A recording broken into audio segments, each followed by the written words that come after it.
Hello there. I'm your imaginary friend, and I've got another story for you tonight. This one is called The German Student. It's by Washington Irving. On a stormy night, in the tempestuous times of the French Revolution, the young German was returning to his lodgings at a late hour across the old part of Paris. The lightning gleamed, and the loud claps of thunder rattled through the lofty, narrow streets. But I should first tell you something about this young German. Gottfried Wolfgang was a young man of good family. He had studied for some time at Göttingen, but being of a visionary and enthusiastic character, he had wandered into those wild and speculative doctrines which have so often bewildered German students. His secluded life, his intense application, and the singular nature of his studies had an effect on both mind and body. His health was impaired, his imagination diseased. He had been indulging in fanciful speculations on spiritual essences, and until, like Swedenborg, he had an ideal world of his own around him. He took up a notion, I do not know from what cause, that there was an evil influence hanging over him, an evil genius or spirit seeking to ensnare him and ensure his perdition. Such an idea working on his melancholy temperament produced the most gloomy effects. He became haggard and desponding. His friends discovered the mental malady preying upon him and determined that the best cure was a change of scene. He was sent, therefore, to finish his studies amidst the splendors and gaieties of Paris. Wolfgang arrived at Paris at the breaking out of the Revolution. The popular delirium at first caught his enthusiastic mind, and he was captivated by the political and philosophical theories of the day. But the scenes of blood which followed shocked his sensitive nature, disgusting him with society and the world, and made him more than ever a recluse. He shut himself up in a solitary apartment in the Pays Latin, the quarter of students. There, in a gloomy street not far from the monastic walls of the Sorbonne, he pursued his favorite speculations. Sometimes he spent hours together in the great libraries of Paris, those catacombs of departed authors, rummaging among their hordes of dusty and obsolete works in quest of food for his unhealthy appetites. He was, in a manner, a literary ghoul, feeding in the charnel house of decayed literature. Wolfgang, though solitary and recluse, was of an ardent temperament, but for a time it operated merely upon his imagination. He was too shy and ignorant of the world to make any advances to the fair, but he was a passionate admirer of female beauty, and in his lonely chamber would often lose himself in reveries on forms and faces which he had seen, and his fancy would deck out images of loveliness far surpassing the reality. While his mind was in this excited and sublimated state, a dream produced an extraordinary effect upon him. It was of a female face of transcendent beauty. So strong was the impression made that he dreamt of it again and again. It haunted his thoughts by day, his slumbers by night.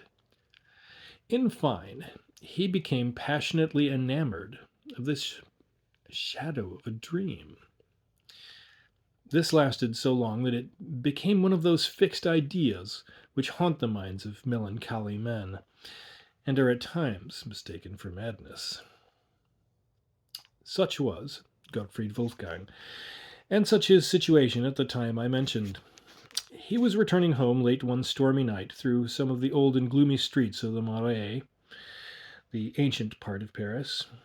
The loud claps of thunder rattled among the high houses of the narrow streets. He came to the Place de Grève, the square where public executions are performed. The lightning quivered about the pinnacles of the ancient Hôtel de Ville and shed flickering gleams over the open space in front. As Wolfgang was crossing the square, He shrank back with horror at finding himself close by the guillotine. It was the height of the reign of terror, when this dreadful instrument of death stood ever ready, and its scaffold was continually running with the blood of the virtuous and the brave. It had that very day been actively employed in the work of carnage, and there it stood in grim array amidst a silent and sleeping city, waiting for fresh victims.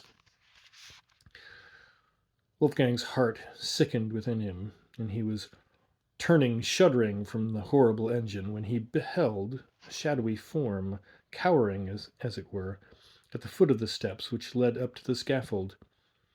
A succession of vivid flashes of lightning revealed it more distinctly. It was a female figure, dressed in black.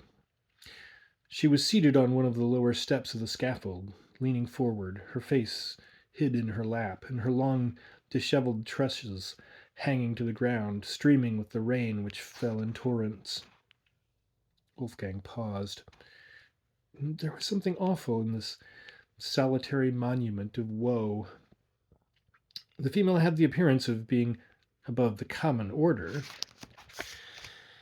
He knew the times to be full of vicissitude, and that many a fair head which had once been pillowed on down now wandered homeless.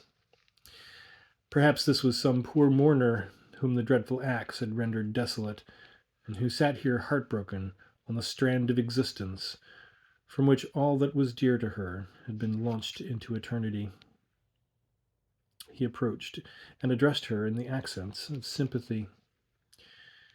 She raised her head and gazed wildly at him. What was his astonishment at beholding, by the bright glare of the lightning, the very face which had haunted him in his dreams. It was pale and disconsolate, but ravishingly beautiful. Trembling with violent and conflicting emotions, Wolfgang again accosted her. He spoke something of her being exposed at such an hour of the night, and to the fury of such a storm, and offered to conduct her to her friends. She pointed to the guillotine with a gesture of dreadful signification. I have no friend on earth, said she. But you have a home, said Wolfgang. Yes, in the grave. The heart of the student melted at the words. If a stranger dare make an offer, said he, without danger of being misunderstood, I would offer my humble dwelling as a shelter, myself as a devoted friend. I am friendless myself in Paris, and a stranger in the land, but if my life could be of service, it is at your disposal, and should be sacrificed before harm or indignity should come to you. There was an honest earnestness in the young man's manner that had its effect. His foreign accent, too, was in his favor. It showed him not to be a hackneyed inhabitant of Paris. Indeed, there is an eloquence in true enthusiasm that is not to be doubted. The homeless stranger confided herself implicitly to the protection of the student. He supported her faltering steps across the Pont Neuf, and by the place where the statue of Henry IV had been overthrown by the populace. The storm had abated, and the thunder rumbled at a distance. All Paris was quiet. That great volcano of human passion slumbered for a while, to gather fresh strength for the next day's eruption.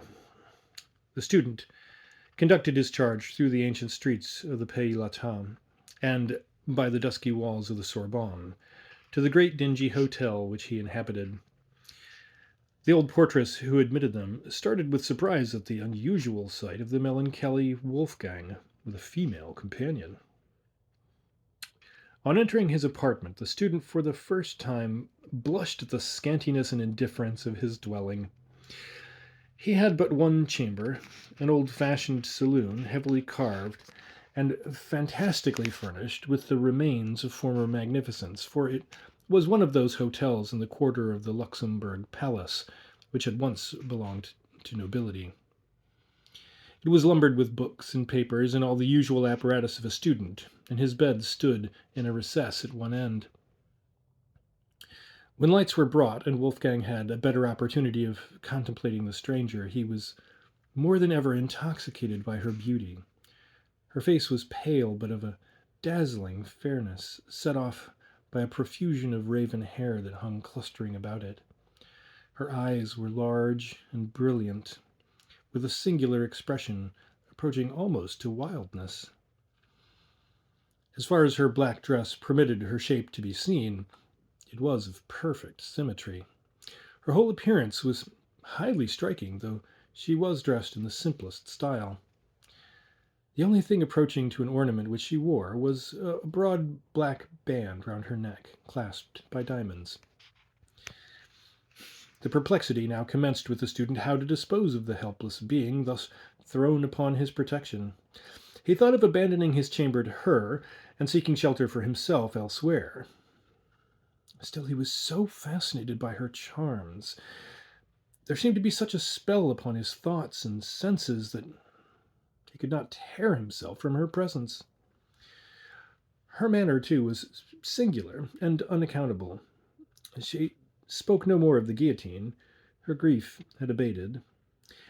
The attentions of the student had first won her confidence, and then apparently her heart. She was evidently an enthusiast, like himself, and enthusiasts soon understand each other. In the infatuation of the moment, Wolfgang avowed his passion for her. He told her the story of his mysterious dream and how she had possessed his heart before he had even seen her. She was strangely affected by his recital, and acknowledged to have felt an impulse towards him equally unaccountable. It was the time for wild theory and wild actions. Old prejudices and superstitions were done away. Everything was under the sway of the goddess of reason. Among other rubbish of the old times, the forms and ceremonies of marriage began to be considered superfluous bonds for honorable minds. Social compacts were the vogue. Wolfgang was too much of a theorist not to be tainted by the liberal doctrines of the day. "Why should we separate?" said he. "Our hearts are united. In the eye of reason and honor, we are as one. What need is there of sordid forms to bind high souls together?" The stranger listened with emotion.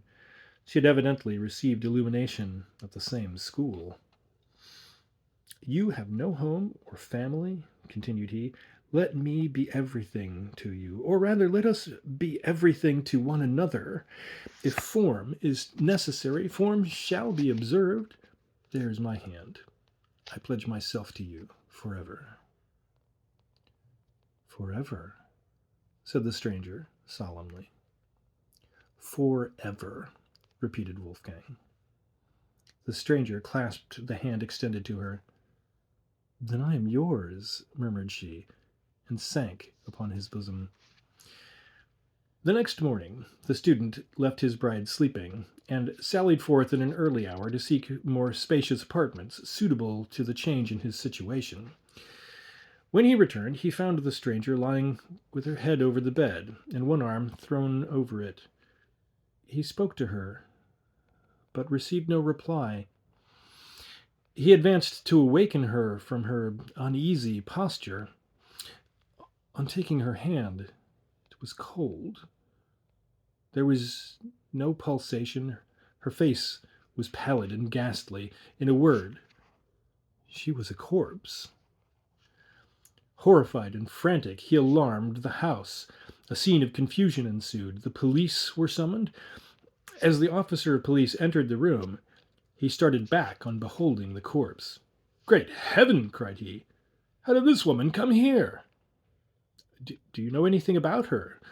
asked Wolfgang eagerly. "Do I?" exclaimed the officer. "She was guillotined yesterday." He stepped forward, undid the black collar round the neck of the corpse, and the head rolled on the floor. The student burst into a frenzy. "The fiend! The fiend has gained possession of me!" shrieked he. "I am lost forever!" They tried to soothe him, but in vain. He was possessed with the frightful belief that an evil spirit had reanimated the dead body to ensnare him. He went distracted and died in a madhouse. Here the old gentleman with the haunted head finished his narrative. "And is this really a fact?" said the inquisitive gentleman. "A fact, not to be doubted," replied the other. "I had it from the best authority. The student told it to me himself. I saw him in a madhouse in Paris."